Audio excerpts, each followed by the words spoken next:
ഭക്തിസാന്ദ്രമാണ് സന്നിധാനവും പരിസരവും. അവിടെ മകരവിളക്ക് മകരജ്യോതി ദർശനത്തിന് കാത്തു നിൽക്കുകയാണ് ഭക്തസഹസ്രങ്ങൾ.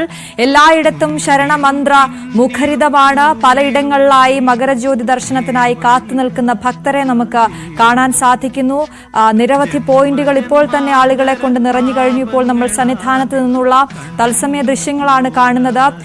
ഈ മണ്ഡല മകരവിളക്ക് തീർത്ഥാടന കാലം അവസാനിക്കുമ്പോൾ ഒരു സുരക്ഷിതമായ പരാതിരഹിതമായ ഒരു മണ്ഡലകാലം അതിനാണ് സമാപ്തിയാകുന്നത്. അല്പസമയം മുമ്പാണ് ശബരിമല നട തുറന്നത്. ഇനിയുള്ള മുഹൂർത്തം, ഇനിയുള്ള ഈ തിരുവാഭരണ ഘോഷയാത്രയെ സ്വീകരിക്കാനുള്ള ആളുകൾ അവർ തയ്യാറെടുക്കുകയാണ്. അവരെ ഇപ്പോൾ നമുക്ക് കാണാൻ സാധിക്കുന്നു. അവർ അയ്യപ്പനെ തൊഴുത് തിരുവാഭരണ ഘോഷയാത്രയെ സ്വീകരിക്കാനായി ഇപ്പോൾ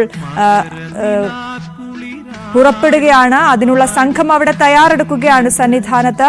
തിരുവാഭരണ ഘോഷയാത്രത്തിലെ 3 പേടകങ്ങളിലെ പ്രധാന പേടകത്തിലുള്ള തിരുവാഭരണം അത് അയ്യപ്പന് ചാർത്തിയുള്ള ദീപാരാധനയാണ് ഇനി നമ്മൾ ഉറ്റുനോക്കുന്നത്. ശബരിമലയിലേക്ക് ഏറ്റവും പ്രധാനപ്പെട്ട ഇപ്പോൾ തിരുവാഭരണ ഘോഷയാത്ര ശരംകുത്തിയിലേക്ക് അടുക്കുകയാണ്. അവിടെ ഒരു സ്വീകരണം ഒരുക്കിയിട്ടുണ്ട്. തിരുവാഭരണ ഘോഷയാത്രയ്ക്ക് വ്രതമെടുത്ത് നോമ്പ് നോറ്റ് ആ കാഴ്ച കാണാനായി ഭക്തസഹസ്രങ്ങൾ അവിടെ കാത്തു നിൽക്കുന്ന കാഴ്ച വിവിധയിടങ്ങളിൽ നിന്നുള്ള നമ്മുടെ ദൃശ്യങ്ങൾ പ്രേക്ഷകരിലേക്ക് എത്തുകയാണ്. ഒരിടത്ത് നമുക്ക് സന്നിധാനത്ത് നിന്നും പുറപ്പെടുന്ന സംഘത്തെ നമുക്ക് കാണാം. അവരാണ് തിരുവാഭരണ ഘോഷയാത്രയെ സ്വീകരിക്കുക.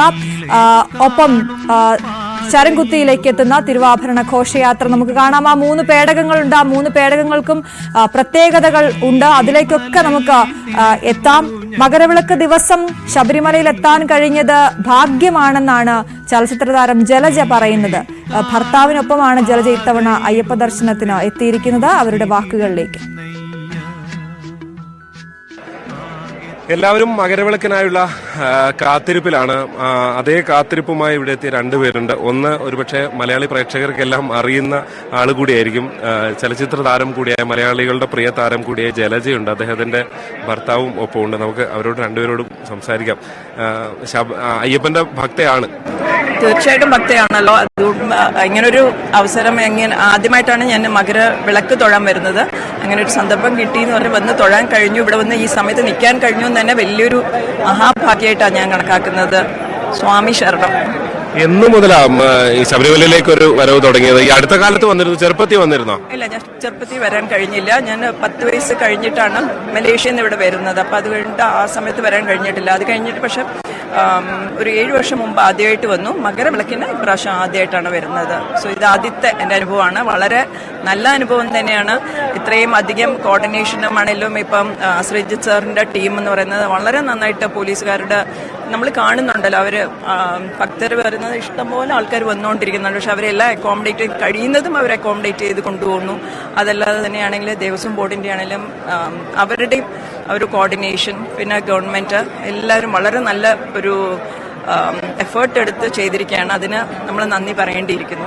അയ്യപ്പനോടുള്ള ഒരു ഭക്തി തുടങ്ങുന്നത് ഒരു ഏത് സമയത്ത് അങ്ങനെയല്ലോ ഉണ്ടോ? അങ്ങനെ പറയാനില്ല, അങ്ങനെയായിട്ട് പറയാനില്ല. എന്താ വെച്ചാൽ കുഞ്ഞിലെ അച്ഛൻ പറഞ്ഞു തന്ന കഥകളിലാണ് നമുക്ക് ഓർമ്മയുള്ളതും അറിഞ്ഞു തുടങ്ങുന്നതും. അത് കഴിഞ്ഞിട്ട് നമ്മൾ വളരും തോറും ആ ഒരു ആരാധന നമുക്ക് ദൈവങ്ങളുണ്ടെങ്കിൽ നമ്മൾ ഓരോരുത്തരെയും നമ്മൾ പ്രാർത്ഥിക്കുമല്ലോ. പക്ഷെ അവർ ശനിയാഴ്ച അമ്മ അയ്യപ്പന്റെ അടുത്ത് തന്നെ പോകും. അപ്പൊ ഇങ്ങനെ ഇവിടെ വരാൻ കഴിഞ്ഞു എന്ന് പറയുന്നത് ഒരു മഹാപുണ്യമായിട്ട് തന്നെ ഞാൻ കണക്കാക്കുന്നത്. മല കയറ്റമൊക്കെ ബുദ്ധിമുട്ടുണ്ടായോ? തീർച്ചയായിട്ടും ബുദ്ധിമുട്ടുണ്ടായി. പക്ഷെ ആ ബുദ്ധിമുട്ട് നമ്മൾ എന്താ വെച്ചാൽ 2 മുട്ടിന് കുറച്ചൊരു പ്രശ്നമുണ്ട്. അതൊന്നും നമ്മൾ നോക്കിയില്ല. പതുക്കെ നടന്ന് വന്ന് കയറി. എന്താ വെച്ചാൽ ഓരോരുത്തർ പറഞ്ഞു ഡോളി വരാം. ഞാൻ പറഞ്ഞ ഇല്ല, ഭഗവാനെ കാണാൻ വരികയാണെങ്കിൽ നടന്ന് തന്നെ വരണം എന്നുള്ള നിർബന്ധമുണ്ട്. എങ്കിലും കുഴപ്പമില്ല, ഇരുന്ന് വരാമല്ലോ. അങ്ങനെ ഇരുന്ന് ബുദ്ധിമുട്ടി വന്നു. പക്ഷെ ഭഗവാനെ കണ്ടതോടുകൂടി ആ വേദനയും ഇത് എല്ലാം മാറി. സ്വാമി ശരണം.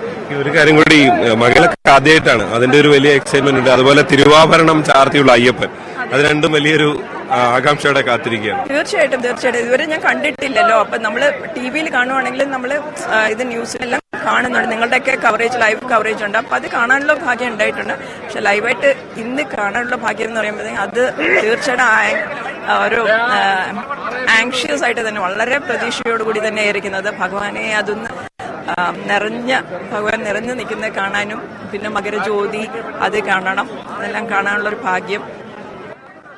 താങ്കള് ഇടയ്ക്ക് ഒരുപാട് തവണ വന്നിട്ടുണ്ട്, 10-22 തവണ വന്നു. അതെ, ഞാൻ 23ാമത്തെ പ്രാവശ്യം എന്ന് പറയാം. അയ്യപ്പഭക്തനാണ്, തികഞ്ഞ അയ്യപ്പഭക്തനാണ്. കഴിഞ്ഞ അയ്യപ്പഭക്തനാണ്. ഞാൻ സ്കൂൾ കാലം മുമ്പ് തുടങ്ങിയതാണ്.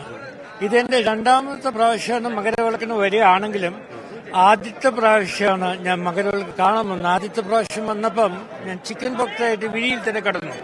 ശരി.